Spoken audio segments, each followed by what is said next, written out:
আজ আমি চলে এসেছি আপনাদের জন্য আবার একটা ইন্টারেস্টিং ব্লগ নিয়ে।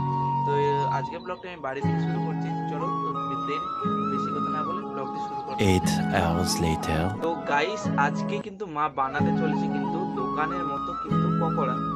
তো চলো বেশি না কথা বলে রেসিপিটা এক চলো। গাইস, মা কিন্তু আগে থেকে মাংসটা ম্যারিনেট করে নিয়েছে আর সব মশলাপাতি দিয়ে কিন্তু এখন মা মাংসটা মাখাচ্ছে। বন্ধুরা, আমি কিন্তু রান্নাঘরে দাঁড়িয়ে আছি, এদিকে দেখতে পাচ্ছি বন্ধুরা আমি কিন্তু গ্যাসে কড়া বসিয়ে দিয়েছি।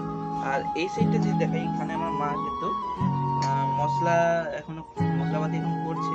তো চলো বেশি না কথা বলে ভিডিওটা এনজয় করো আর বন্ধুরা সাপোর্ট করো, একটু সাপোর্ট দেখাও।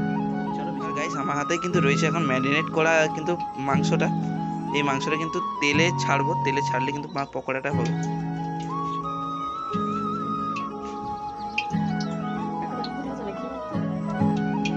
ঠিকই আছে বোধ হয়, ঠিকই তো লাগছে।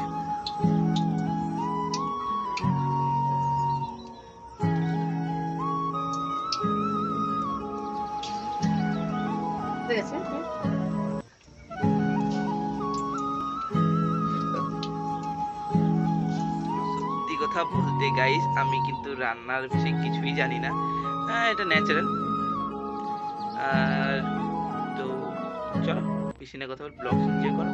আর চলো পকোড়াটা দেখাচ্ছি তোমাদেরকে, হেভি হয়েছে কিন্তু খেতে মারাত্মক হয়েছে কিন্তু। চলো তো বেশি না কথা বল, ভিডিওটা এর দুঃখ সব থেকে বেশি যখনই বাড়িতে কিছু রান্না হয় বা কিচ্ছু হয়, কিচ্ছু একটা হয়, একে ঝট করে বলে দেয় যে পড়তে বসতে।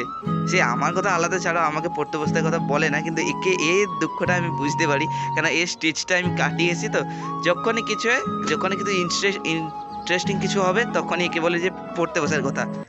সত্যি গাইস, পকোড়ার ফার্স্ট লুক কিন্তু এই রকম কিছুটা দেখতে পাচ্ছেন আপনারা সবাই। গাইস, ভিডিওটি এনজয় করলে সাপোর্ট করতে কিছু ভুলো না। তো চলো তোমাদের সঙ্গে দেখা হচ্ছে আবার কোনো নেক্সট ব্লগে। এখনের জন্য বাই।